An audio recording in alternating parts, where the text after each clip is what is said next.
Aula 13. Ciências, terceiro bimestre. Tema: Aula Desafio. Resolução de situação-problema e proposição de um plano de intervenção. Nono ano do ensino fundamental, anos finais. Hoje, a aula de ciências será uma aula desafio. Você vai analisar problemas que afetam uma bacia hidrográfica e pensar em soluções possíveis para melhorar a qualidade da água e proteger o ambiente. Uma bacia hidrográfica é uma área em que a água das chuvas escoa para um rio principal e seus afluentes. Tudo o que acontece em uma parte dessa área pode afetar outros trechos do rio. Por isso, cuidar de uma bacia hidrográfica exige observar o conjunto. Não basta resolver apenas um problema isolado. Ao final da aula, você compreenderá como a preservação ambiental está relacionada à gestão dos recursos hídricos. Também perceberá que a recuperação dos rios depende de planejamento, investimentos e participação coletiva. Conteúdos e objetivos. O conteúdo principal desta aula é a gestão de recursos hídricos. Recursos hídricos são as águas disponíveis para diferentes usos, como abastecimento, agricultura, indústria, lazer e manutenção dos ecossistemas. Gerir esses recursos significa organizar seu uso, evitar desperdícios, reduzir a poluição e proteger rios, nascentes, reservatórios e áreas de drenagem. O objetivo principal é relacionar a preservação ambiental com a gestão dos recursos hídricos. Isso significa compreender que preservar matas ciliares, tratar esgoto, controlar resíduos e fiscalizar atividades poluidoras também são formas de cuidar da água. Relembre: atividades humanas nas bacias hidrográficas. Na aula anterior, foram analisados diferentes trechos de uma bacia hidrográfica. Cada trecho apresentava problemas próprios. Nas áreas rurais, podem ocorrer atividades agropecuárias próximas aos rios. Essas atividades podem envolver uso de fertilizantes, agrotóxicos e produção de resíduos da criação de animais. Quando essas substâncias chegam à água, podem causar poluição e prejudicar os organismos aquáticos.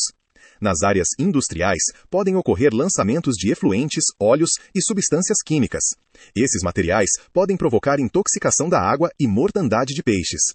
Nas áreas urbanas, a ocupação intensa, as obras viárias, o descarte inadequado de lixo e o lançamento de esgoto sem tratamento aumentam os riscos de poluição. A impermeabilização do solo também dificulta a infiltração da água e pode contribuir para alagamentos. Outras atividades comuns em uma bacia hidrográfica são a construção de estradas, o abastecimento da população e a retirada de vegetação das margens. Essas ações podem alterar o curso dos rios, aumentar a erosão e reduzir a qualidade da água. Relembre: a situação-problema. A situação-problema desta aula envolve a principal bacia hidrográfica de um município. O desafio é propor um plano de ação para enfrentar os problemas identificados. No trecho rural, o problema é o lançamento de esgoto sem tratamento e o excesso de algas. No manancial, ocorre redução da qualidade e da quantidade de água produzida. No distrito industrial, a mortandade de peixes. No trecho urbano, existe lançamento de esgoto sem tratamento. Esses problemas aparecem em lugares diferentes, mas estão conectados. A água se desloca ao longo da bacia. Por isso, uma fonte de poluição localizada em um trecho pode afetar regiões que estão mais abaixo do rio. Relembre: análise dos problemas. Para analisar cada situação, é necessário identificar a principal fonte poluidora. Também é importante explicar o que essa fonte está causando. Outro ponto é verificar se o trecho recebe impactos de atividades que acontecem em regiões localizadas mais acima da bacia. Depois disso, é possível propor ações para melhorar a qualidade ambiental. Um bom plano de intervenção precisa relacionar a fonte do problema, seus efeitos e as medidas necessárias para enfrentá-lo. Também precisa considerar quem será responsável pelas ações e como elas poderão ser acompanhadas. Trecho rural: esgoto e excesso de algas. No trecho rural, as principais fontes de poluição podem ser o esgoto sem tratamento, os fertilizantes e os resíduos da criação de animais. Esses materiais podem aumentar a quantidade de nutrientes na água. Quando há nutrientes em excesso, algas podem se multiplicar rapidamente. Esse processo é chamado de eutrofização. O crescimento exagerado de algas pode alterar a aparência e o cheiro da água. Quando muitas algas morrem, sua decomposição consome oxigênio. Com menos oxigênio disponível, peixes e outros organismos aquáticos podem morrer. Algumas ações possíveis são ampliar o tratamento do esgoto rural, melhorar o manejo de resíduos animais, reduzir o uso inadequado de fertilizantes e recuperar as matas ciliares. A conscientização dos produtores rurais também é importante para evitar que resíduos cheguem aos cursos de água. Área de manancial. Redução da qualidade e da quantidade de água. O manancial é uma fonte de água usada para abastecimento. Quando sua qualidade e sua quantidade diminuem, toda a população pode ser afetada. O desmatamento e as obras viárias podem contribuir para esse problema. Sem vegetação, o solo fica mais exposto à erosão. A chuva pode carregar terra e outros materiais para o reservatório. Esse processo aumenta a quantidade de sedimentos na água. A retirada da vegetação também reduz a infiltração da água no solo. Com menos infiltração, pode haver menor recarga das reservas de água. Entre as soluções estão recuperar a vegetação, controlar o uso do solo, proteger o entorno do manancial e monitorar continuamente a qualidade da água. Também é necessário planejar obras para reduzir erosão e impedir que sedimentos sejam carregados para o reservatório.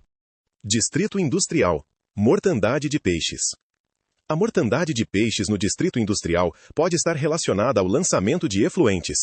Efluentes são resíduos líquidos produzidos por atividades industriais. Esses resíduos podem conter óleos, metais e outras substâncias químicas. Quando lançados sem tratamento adequado, podem intoxicar a água e os organismos que vivem nela. A morte de muitos peixes é um sinal de desequilíbrio grave no ecossistema. Ela pode indicar falta de oxigênio ou presença de substâncias tóxicas. Algumas ações possíveis são aumentar a fiscalização ambiental, exigir tratamento adequado dos efluentes e estimular o uso de tecnologias menos poluentes. Também são importantes os planos de emergência para acidentes ambientais. Esses planos permitem agir rapidamente em casos de vazamentos ou descargas irregulares. Trecho urbano. Esgoto, lixo e alterações no rio. No trecho urbano, o esgoto sem tratamento reduz a qualidade da água e aumenta os riscos à saúde. O lixo plástico e outros resíduos também podem se acumular no rio e em suas margens. Esses materiais prejudicam os animais, dificultam o escoamento da água e aumentam o risco de alagamentos. Outro problema pode ser a retificação do rio. Retificar significa alterar o curso natural do rio, deixando-o mais reto. Essa mudança pode acelerar o escoamento da água e modificar os hábitats naturais. Entre as soluções possíveis estão ampliar o saneamento básico, melhorar a coleta e o tratamento de esgoto e fortalecer a gestão dos resíduos sólidos. Também é importante recuperar as margens do rio e promover educação ambiental. A população precisa compreender que o descarte inadequado de lixo e esgoto afeta toda a bacia hidrográfica. Solução em ação. Reunião com o conselho da empresa. Agora, considere que você faz parte de uma equipe responsável por apresentar propostas para um conselho. A apresentação precisa explicar qual trecho foi analisado, quais são os principais problemas e quais soluções foram pensadas. Também é importante justificar por que cada proposta pode melhorar a qualidade da água.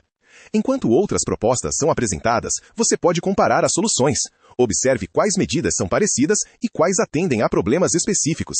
Algumas propostas combatem diretamente a fonte de poluição, outras recuperam áreas já degradadas. Também existem ações de prevenção, monitoramento, fiscalização e educação ambiental. Ao analisar um plano de intervenção, considere 3 perguntas. Qual problema a ação pretende resolver? Quem precisa participar dessa ação?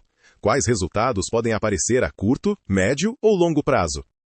Um trabalho complexo e coletivo. A recuperação e a proteção dos rios são trabalhos complexos. Muitas vezes, esses processos são demorados e caros.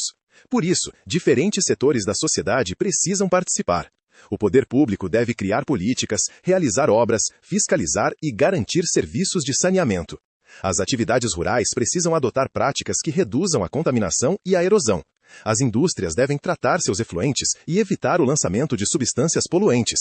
A população precisa descartar resíduos corretamente, economizar água e participar das decisões ambientais. Resolver os problemas relacionados à poluição dos recursos hídricos exige investimentos em saneamento básico. Também exige ampliação e manutenção das redes de coleta e tratamento de esgoto. Outras medidas importantes são fiscalização ambiental rigorosa, políticas públicas eficazes, educação ambiental e participação social. A proteção da água depende da ação conjunta desses setores. Gestão integrada da bacia hidrográfica. Uma bacia hidrográfica funciona como um sistema conectado. O que acontece na parte superior do rio pode atingir os trechos localizados mais abaixo. Por isso, a gestão precisa considerar toda a bacia. Uma ação isolada pode não ser suficiente. Tratar o esgoto urbano é essencial, mas também é necessário controlar os efluentes industriais. Recuperar as margens do rio é importante, mas também é necessário impedir novos desmatamentos. Retirar resíduos da água pode gerar resultados rápidos, mas é preciso evitar que o lixo volte a ser descartado. A gestão integrada combina prevenção, fiscalização, recuperação e educação. Ela também acompanha os resultados para verificar se as ações estão funcionando. Ações com resultados mais rápidos. Algumas ações podem produzir efeitos mais rápidos na melhoria da qualidade da água. Melhorar a coleta e o tratamento de esgoto reduz a carga de matéria orgânica lançada no rio. Fiscalizar com mais rigor as atividades industriais pode evitar novos episódios de contaminação. Retirar resíduos sólidos e limpar as margens gera efeitos visuais e ambientais imediatos. Barreiras de contenção podem ajudar em situações emergenciais no trecho urbano. A recuperação inicial da mata ciliar pode começar a estabilizar o solo e reduzir o transporte de sedimentos. Mesmo assim, ações rápidas não substituem medidas de longo prazo. A recuperação completa de uma bacia exige continuidade.